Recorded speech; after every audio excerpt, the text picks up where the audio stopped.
അർബഅത്തു അഅ്മാലിൻ ലം യഅമൽഹുന്ന മുസ്ലിമുൻ ഇല്ലാ ദഖലൽ ജന്നത ബിഗൈരി ഹിസാബ്. 4 സദ്കർമ്മങ്ങൾ ഒരു സത്യവിശ്വാസി അത് ചെയ്യുന്നുവെങ്കിൽ, ഒരു മുസ്ലിം അത് പ്രവർത്തിക്കുന്നുവെങ്കിൽ അവൻ്റെ സ്വർഗപ്രവേശനത്തിന് അത് കാരണമായിത്തീരും. അർബഅത്തു അഅ്മാലിൻ മൻ ഇജ്തമഅത് ഫീഹി ഫീ യൗമിൻ വാഹിദിൻ വലൗ മറത്തൻ വാഹിദ ദഖലൽ ജന്ന ബിഗൈരി ഹിസാബിൻ വലാ ഇഖാബിൻ. 4 കാര്യങ്ങൾ ഒരു ദിവസം ഒരാളിൽ ഒരുമിച്ച് കൂടി, അത് ഒരൊറ്റ പ്രാവശ്യമാണെങ്കിലും ശരി, വിചാരണയില്ലാതെ ശിക്ഷയില്ലാതെ അവനെ അള്ളാഹു സ്വർഗത്തിൽ പ്രവേശിപ്പിക്കും. 1 അസ്സിയാം, നോമ്പ്. ജനാസയെ പിൻപറ്റുക, മയ്യത്ത് കൊണ്ടുപോകുമ്പോൾ അതിൻ്റെ പിന്നാലെ പോവുക, മയ്യത്തിൻ്റെ കർമ്മങ്ങളിൽ പങ്കെടുക്കാൻ.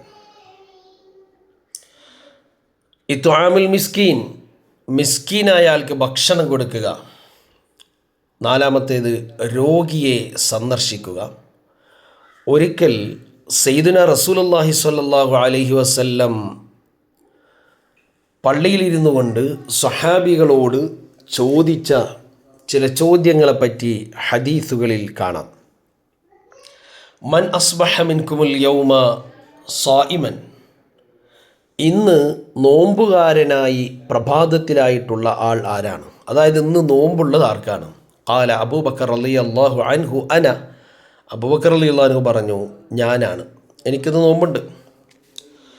ഫമൻ തബിഅ മിൻകുമുൽ യൗമ ജനാസ, ഇന്ന് ഒരു മയ്യിത്തിനെ ഫോളോ ചെയ്ത്, മയ്യിത്തിനെ പിൻപറ്റിയവൻ, പിന്തുടർന്നവൻ ആരാണ്?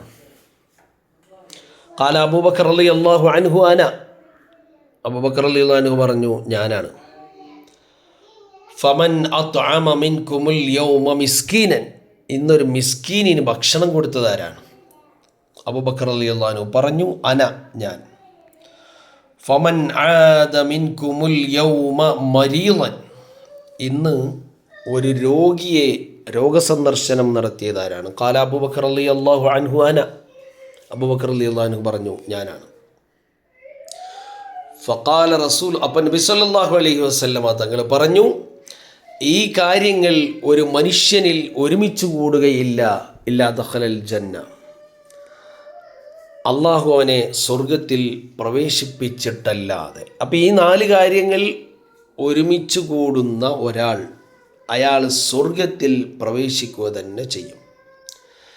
സ്വർഗത്തിൽ പ്രവേശിച്ചു എന്ന് പറഞ്ഞാൽ അതിൻ്റെ അർത്ഥം മഅനാഹു ദഖലൽ ജന്നത ബിലാ മുഹാസബത്തിൻ, അവന് വിചാരണ ഒന്നുമില്ലാതെ സ്വർഗത്തിൽ പ്രവേശിക്കും എന്നാണ്. അവൻ ചെയ്ത തിന്മകൾക്ക് പ്രതികാരമായിട്ടുള്ള പ്രതിഫലങ്ങളൊന്നും നൽകാതെ, അതായത് അതിൻ്റെ ശിക്ഷകളൊന്നും നൽകാതെ, അവനിൽ നിന്ന് സംഭവിച്ചു പോയ തിന്മകൾക്ക് ശിക്ഷാ നടപടികളൊന്നും എടുക്കാതെ, അവന് വിചാരണയൊന്നും കൂടാതെ സ്വർഗത്തിൽ പ്രവേശിപ്പിക്കും എന്നാണ് ഇതിൻ്റെ അർത്ഥം.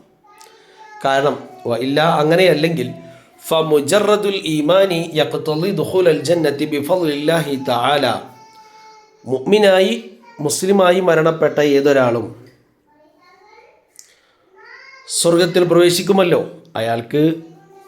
അയാൾ ചെയ്ത തിന്മക്കനുസാരമായിട്ടുള്ള ശിക്ഷകൾ ഒക്കെ കഴിഞ്ഞതിന് ശേഷം, അയാളുടെ വിചാരണ ഒക്കെ കഴിഞ്ഞതിന് ശേഷം മുഅ്മിൻ എന്തായാലും സ്വർഗത്തിൽ പ്രവേശിക്കും.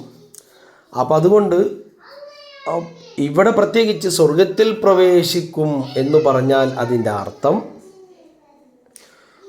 എല്ലാവരും സ്വർഗത്തിൽ, മുഅ്മിനീങ്ങളൊക്കെ സ്വർഗത്തിൽ പ്രവേശിക്കുമെങ്കിൽ ഇവിടെ പ്രത്യേകിച്ച് അവൻ സ്വർഗത്തിൽ പ്രവേശിക്കുക തന്നെ ചെയ്യും എന്ന് പറയുന്നതിൻ്റെ അർത്ഥം എന്താണെന്ന് ഇമാം നബി റളിയല്ലാഹു തആല ശർഹ് മുസ്ലിമിൽ ഇത് സംബന്ധമായി പറഞ്ഞത്, അവന് വിചാരണയില്ലാതെയും അതുപോലെ അവൻ്റെ തിന്മകൾക്ക് അവന് ശിക്ഷകൾ കൊടുക്കാതെയും അവനെ അള്ളാഹു സ്വർഗത്തിൽ പ്രവേശിപ്പിക്കുമെന്നാണ് ഈ 4 കാര്യങ്ങൾ ഒരു ദിവസത്തിൽ സംഭവിച്ച ഒരാൾക്ക് ലഭ്യമാകുന്ന നേട്ടമായി പറഞ്ഞു തരുന്നത്.